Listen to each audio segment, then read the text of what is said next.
well-known gentleman, advanced in years, actually into his 80s, called me and wanted to talk.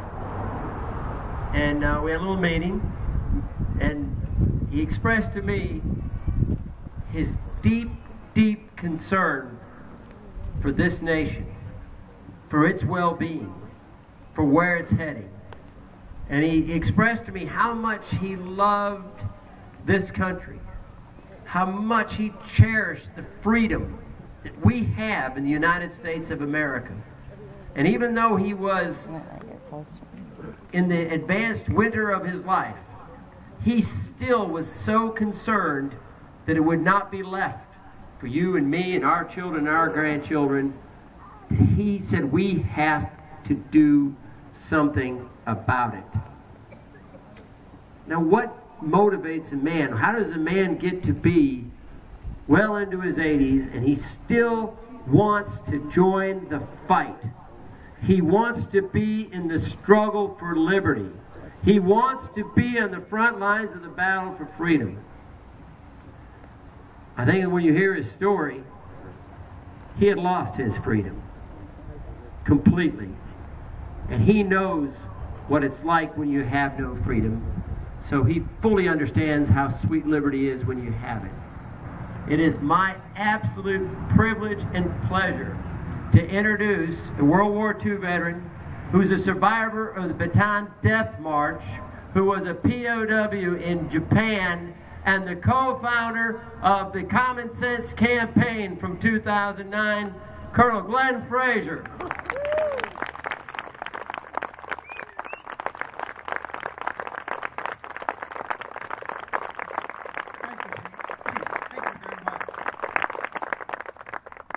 It's a great pleasure for me to be here and see all you people, all you good Americans. And I know all of you are good Americans because you come out here. I was the one that when we got off the ship in San Francisco, after being in a prison camp for 3.5 years and fighting the war for 4 months, and I got out and kissed the ground, good old ground, the United States of America. It was a good America then, and I'll guarantee you we need to get together, and all of us, to put this back together again. It is causing us a lot of problems. I can't imagine a leftover at the end of 2 years, two terms. Our president today is going to leave us over probably 16 or 17 trillion dollars in debt for our children and grandchildren to pay. I object to that. I think that's the worst thing that's happened to us since this country was formed.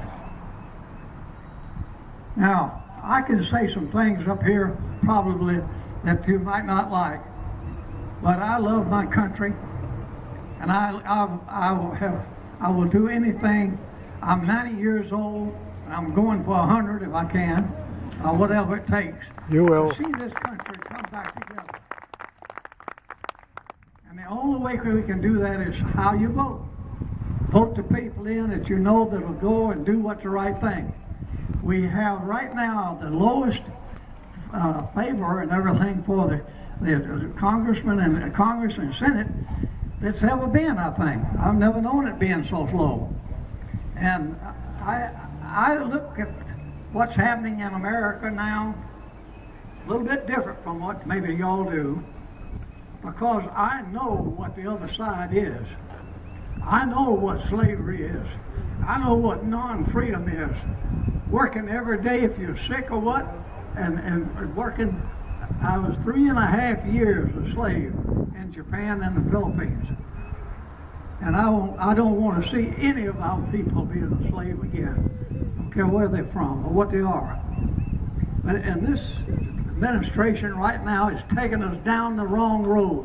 And I don't mind telling you the wrong road, because if you just stop and think, you'll realize what I'm going to say. I have a few questions here to ask y'all. Who wants to be a Muslim? Let's see your hand. No. No. No. No. All right, didn't have any there. We know that well, you know what they will do to us. They try to make us Muslims. And I wonder, will you give up your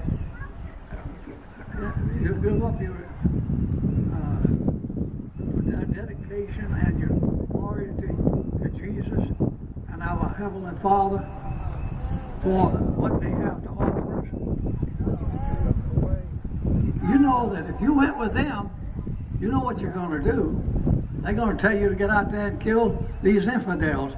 And look at all these infidels I see out here, all over the place. Proud to be one. And by gosh, we got to stop it. Amen, brother. And did you know what can stop it? Is that we all get together and get one program going to get our people that deserve a term in Congress and Senate back there and get in there and fight for our liberty again. You know, we fought for our liberty quite a few times. World War II, there were 16 million people in uniform. And when we got through with World War II, we could beat anything in the world then at that time, and we was respected. We were respected from all angles. In other words, when I got off the ship in San Francisco, the people were yelling and all out at us coming home. And right now, you probably get put in jail if you're out there yelling at somebody. It is getting serious. Every day when I look on television, I see something that I just can't hardly stand to think about. And they wanting to cut off everything. And just right now, they're pulling this thing on out in Nevada about this guy that's been on the grazing his animals, cows out there for a long time. And they're going to keep on till they take him. And the last thing I heard this morning, they would even put snipers up on top of the hills there. Now, that's our American right now. That's what they're doing to us. And it's ridiculous. Amen.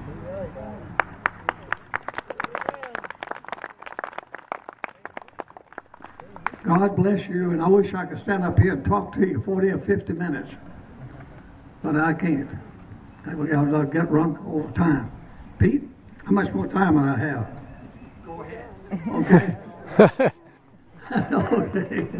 Hey, let me tell you, I got on this little list too, a thing here saying,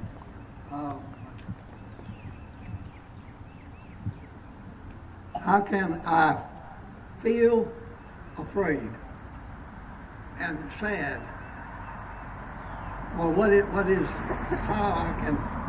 can I do to help our country again be a brave bunch of people with pride and a future for everybody. Now, if I'd have come back home from the war and somebody telling me I had part of $17 trillion to pay back in taxes, I probably wouldn't have been so happy. Now, how many of you are happy? No. No. No. Well, I don't hear a word. And I'm not happy that we're in that situation. And as a result, who do we blame this on?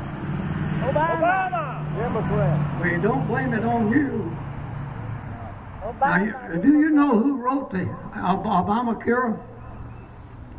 You know who wrote that? You know they voted on it before most of them read it. Mrs. Clinton wrote that. I found out. I think I'm right. Now, can you imagine another 4 years of her?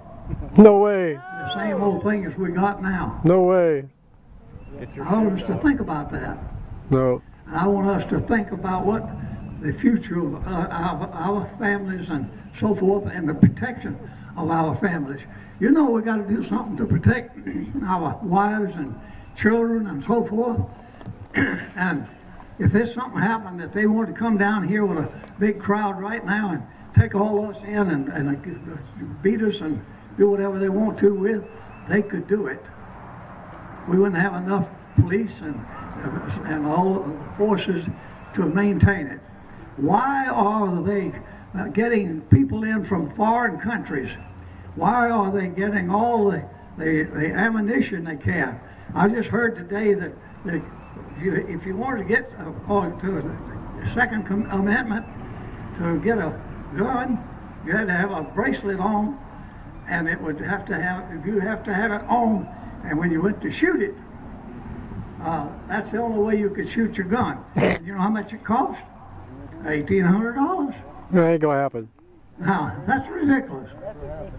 And it's beyond anything we can imagine, because we are walking around, don't know what to do, and just, say, what can we do? We can vote, yes, and everything else. But I think we should all get together in this United States and show them that we've got as many as $10 million, 10 million men and women that is ready to stand up and say, no, we won't go any further. Amen. And I think we could get 30 million if we had to. And I want to thank you all for listening to me. I don't know if it's done anything good or not, but I've lived a long time, a lot longer than a lot of them lived. And when the kids down at the Battleship Park ask me how old I am, I say, I'm 100 less 10. And one little girl looked at me and says, my goodness, I never heard of anybody living that long. That's what I'm trying to do, is live a long time, to do as much as I can. I'll never stop. And I thank you very much. Yay! Thank you, Colonel, so much. If it wasn't for Col.Glen Frazier, we would not be here today.